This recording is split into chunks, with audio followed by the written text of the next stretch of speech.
के पूर्व विधायक स्वर्गीय एस.के. राय जी की जन्म तिथि मनाने के लिए, पुण्यतिथि मनाने के लिए स्वामी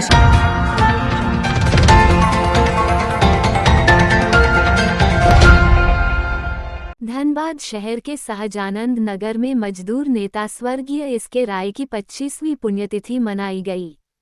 इस अवसर पर सर्वप्रथम स्वर्गीय राय की तस्वीर पर श्रद्धा सुमन अर्पित किया गया, जिसके बाद मजदूरों और अन्य नेताओं ने माल्यार्पण कर उन्हें श्रद्धांजलि दी।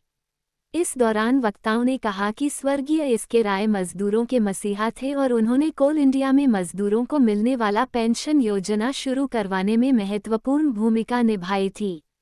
उन्होंने अपने जीवन को मजदूरों के अधिकारों की लड़ाई लड़ने के लिए समर्पित कर दिया था। स्वर्गीय एस.के. राय ने घानुडी कलरी से अपने संघर्ष की शुरुआत की थी और मजदूरों के अधिकारों के लिए लड़ते हुए उन्होंने कई चुनौतियों का सामना किया। उन्होंने अपनी नौकरी तक खो दी, लेकिन उन्होंने कभी हार नहीं मानी। उनके संघर्ष और समर्पण के कारण मजदूरों के बीच उनकी पहचान बन गई और वे झरिया विधानसभा से चुनाव लड़कर विधायक बने। आज उनकी 25वीं पुण्यतिथि पर सैकड़ों लोगों ने उनकी तस्वीर पर श्रद्धा सुमन अर्पित किया और उन्हें श्रद्धांजलि दी। इस दौरान लोगों ने कहा कि स्वर्गीय एस.के. राय से प्रेरणा लेकर हमें भी मजदूरों के अधिकारों के लिए लड़ना चाहिए और उनके सपनों को पूरा करने के लिए काम करना चाहिए। राष्ट्रीय इंटक यूनियन के राष्ट्रीय कुलीन मजदूर संघ के भूतपूर्व महामंत्री, जिनको मजदूर मसीहा के रूप में पूरे देश का कोयला खदान का मजदूर जमात जानता है, मजदूर मसीहा स्वर्गीय एस.के. राय साहब के पुण्यतिथि का अवसर है। इसी अवसर पर श्रद्धांजलि सभा का आयोजन किया गया है और उसी परिप्रेक्ष्य में सब लोग यहाँ पर एकत्रित हुए हैं। एस.के. राय साहब उस जमाने के नेता थे जब देश आज़ाद होने के बावजूद भी कोयला खदान में काम करने वाले मजदूर जमात के लोग आज़ाद नहीं थे। खानगी मालिकों की गुलामी करनी पड़ती थी कोयला खदान के मजदूरों को, और इतनी विध्वंस स्थिति थी कि उसकी कल्पना करने से लोगों का रोआ सिहर जाता है। एस.के. राय साहब उस जमाने में यंग थे, वो एक माइनिंग इंजीनियर थे। उनको अपने खुद व्यक्तिगत सुविधा के लिए किसी चीज़ की आवश्यकता नहीं थी, लेकिन एस.के. राय साहब ने जो पढ़ाई लिखाई किया था माइनिंग इंजीनियर थे, अपने सारे सुख सुविधा को, अपनी जवानी को, अपनी सुविधाओं को का पूरा परित्याग करके कोयला खदान के मजदूर जमात के लिए अपना पूरा जीवन उन्होंने न्यौछावर कर दिया। और वो जमाना था जब खानगी मालिकों का जो शोषण था, उस जमाने में खानगी मालिकों के खिलाफ आवाज उठाना, इनकलाब करना बहुत कठिन काम था। जो लोग बोलते थे उनको बॉयलर में छुपवा दिया जाता था, जो ठेकेदार था। लेकिन ऐसे परिस्थिति में देश की परिस्थितियों को ध्यान में रखते हुए खानगी मालिकों का विरोध करके मजदूर जमात को गोलबंद करके, इनकलाब को जिंदाबाद करके मजदूर जमात को खानगी मालिकों से शोषण से मुक्त करने का उन्होंने संघर्ष किया। इसी बीच कोयला खदान का राष्ट्रीयकरण हो गया 1971 में और 73 में 2 फेज में हुआ। अब तक एस.के. राय साहब उस जमाने में मजदूर जमात के लिए और मजदूर जमात के लिए उन्होंने काम किया, इसीलिए उनको मजदूर मसीहा कहा जाता था। और आज उन्होंने अपने जीवन काल में कई प्लेटफॉर्म पर यूनियन के किसी बड़े बड़े पद पर रहकर उन्होंने मजदूर जमात के लिए काम किया। लेकिन आज सबसे यादगार काम यह है, कोयला खदान में पब्लिक सेक्टर है ये कंपनी हमारी, इसमें पेंशन योजना लागू नहीं थी। और उस जमाने में इंटक के बिहाफ में कोल माइन प्रोविडेंट फंड का जो ट्रस्टी बोर्ड ऑफ ट्रस्टी के मेंबर एस.के. राय साहब इंटक की तरफ से थे और इन्हीं का सोच था। पहला व्यक्ति थे ये ट्रस्टी में जिन्होंने कोयला खदान के मजदूर जमात के लोगों को पेंशन योजना को लागू करने के लिए कोई स्कीम बनाया। उस समय किसी का दिमाग नहीं काम कर रहा था कि आखिर पेंशन कैसे लागू होगा, क्योंकि पीएफ का डबल भुगतान होता था। लेकिन एस.के. राय साहब का बुद्धि का, उनके दिमाग का ये उपज था, सोच था कि कोयला खदान में डबल पीएफ के साथ थर्ड बेनिफिट के रूप में पेंशन योजना लागू करने का योगदान एस.के. राय साहब का, उन्हीं के सूझबूझ का देन था। जो एक रूप दिया और रूप देने के बाद 1989 में इस चीज को लागू किया गया और तब से वर्किंग क्लास का कंट्रीब्यूशन करके कंट्रीब्यूटिव पेंशन लागू करके आज तो एक अच्छा हैंडसम स्थिति आया है। लेकिन दुख का बात यह है कि एस.के. राय साहब ने जो स्कीम को लागू करवाया था उसमें एक व्यवस्था उन्होंने बनवाया था कि हर 3 साल पर इसका रिवीजन होगा और इसका रिवीजन करके इसको और बेहतरी के लिए प्रयास किया जाएगा।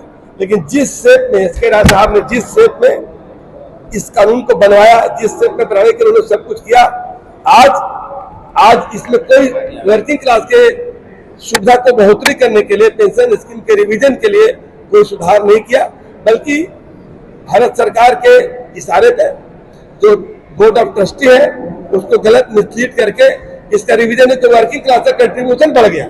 जो कंट्रीब्यूशन था 1.16% के हिसाब से एक एडिशनल इंक्रीमेंट वर्किंग क्लास को देना था, आज 7% रिवीजन इसमें चेंज ही आया है।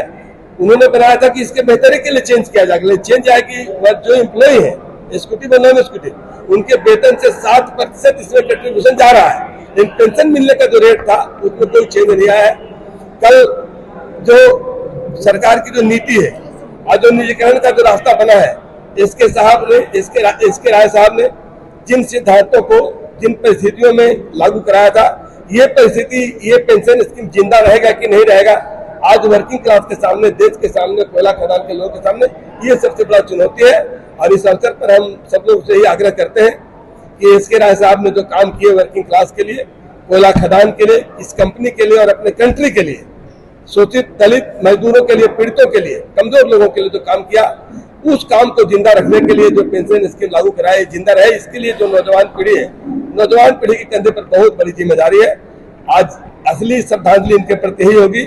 इन्होंने जो स्कीम लागू करवाया है, जो कोयला खदान के मजदूरों के बेहतरी के लिए, उनके बेहतर भविष्य के लिए, उनके सोशल सिक्योरिटी के लिए, बाल बच्चों के सोशल सिक्योरिटी के लिए जो व्यवस्था बनाया, वो कंटिन्यू रहेगा कि नहीं, ये चिंता का विषय है। और उसको कंटिन्यू रखने के लिए और बेहतर बनाने के यंग जनरेशन को आगे संघर्ष करना होगा। असली अगर ऐसा होगा तो सच्ची श्रद्धांजलि। केंद्र सरकार और झारखंड सरकार के बारे में प्रति क्या कहेंगे? झारखंड सरकार का इसमें कोई रोल नहीं है, क्योंकि ये सार्वजनिक उपक्रम है, ये केंद्र सरकार का प्रतिष्ठान है। केंद्र सरकार इस कोयला खदान को पौने दाम में ठेकेदारों के हाथ में बेचने का क्रम जारी कर दिया है। और सोर्सिंग एक समय लागू हुआ था, आज एमडीओ मोड में हो रहा है, आज कमर्शियल माइनिंग लागू हो गया। कोल माइन जो नेशनलाइजेशन एक्ट था 1971, उस एक्ट में संसद में संशोधन करके निजीकरण का रास्ता खोल दिया गया है। भविष्य बेहतर है नहीं। आपको बता दें, नेशनलाइजेशन हुआ था तब पूरे कोल इंडिया में 7.5 लाख मजदूर काम करते थे।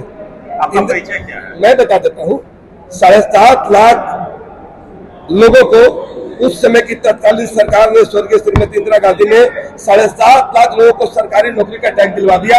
और बीसीसीएल में 1,71,000 लोग थे जिनको सरकारी नौकरी का टैग लगा। आज दुख के साथ कहना पड़ता कि पूरा बीसीसीएल में 30,000 से भी कम मैन पावर है, पूरे कोल इंडिया में 2.25 लाख मैन पावर है। ये परिस्थिति है और ये ट्रैक जारी है। रिक्रूटमेंट शून्य, रिटायरमेंट अपने रेशियो पर जारी है। अब आप समझ सकते हैं कि परिस्थितियां कहाँ जाएगी। कोयला एनर्जी का मेन सोर्स है, इसका कोई सब्स्टिट्यूट नहीं है। कोयला उत्पादन होना है, लेकिन जो कर्मचारी है जब उनकी बहाली नहीं होगी, निजीकरण अपने आप ये कंपनी मर जाएगी और बहुत भयावह स्थिति बनेगा। ये खतरनाक सिचुएशन। अपना परिचय? मैं मिथिलेश कुमार सिंह, उपाध्यक्ष, केंद्रीय उपाध्यक्ष, राष्ट्रीय कोयलेरी मजदूर यूनियन इंटेक से है, केंद्रीय उपाध्यक्ष।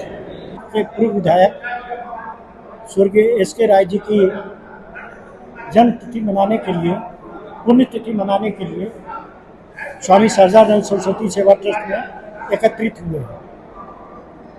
जहाँ तक मेरी जानकारी है स्वर्गीय राय साहब के बारे में, राय साहब निर्भीक, ईमानदार, मजदूरों के प्रति समर्पित भाव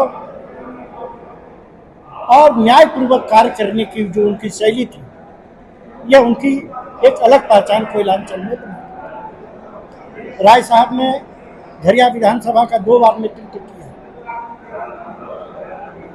और बेदाग राजनीतिक चेहरा, और हम सभी कोयलांचल के लोग जानते हैं स्वर्गीय राय साहब जब झरिया का प्रतिनिधित्व करते थे और उसके बाद जिन परिस्थितियों में कोयला की राजनीति कोयलांचल में उन्होंने की है, उनकी जितनी प्रशंसा की जाए वो कम है। अभी मिथिलेश बाबू बता रहे थे आपको ट्रेड यूनियन के बारे में, क्योंकि मिथिलेश जी खुद ट्रेड यूनियन के नेता रहे हैं, राय साहब से बहुत करीब रहे हैं, और उनके बनाए गए नियमों को और वेतन निर्धारण संबंधित जिन विषयों को मिथिलेश बाबू ने कहा है, आज के संदर्भ में वो बहुत काफ़ी गंभीर और विचारणीय विषय है। और वो सभी मजदूर के नेताओं, चाहे वो जिस भी संगठन से जुड़े हुए हैं, सब मजदूरों के लिए कार्य करते हैं। मैं राय साहब का एक मामले में बड़ा प्रशंसक हूँ। मैं जिस संगठन से जुड़ा हूँ वो उस संगठन में नहीं थे, लेकिन राय साहब कभी भी किसी के कहने पर जितनी यातनाएं राजनीतिक जीवन में राय साहब को हुआ, कभी भी प्रतिक्रियावादी बनकर के उन्होंने काम नहीं किया। 1 बार, 2 बार, 3 बार, 4 बार हमले पर हमले होते गए, लेकिन उन्होंने हिंसा के रास्ते को कभी आत्मसात नहीं किया। और यही कारण है कि ईश्वर की असीम कृपा राय साहब के प्रति थी। आज भी हम राय साहब को भुला नहीं पाए हैं और आने वाले दिनों में भी कोयलांचल की जनता भुला नहीं पाएगी। सत्येंद्र कुमार, भारतीय जनता पार्टी के पूर्व जिला अध्यक्ष, धनबाद।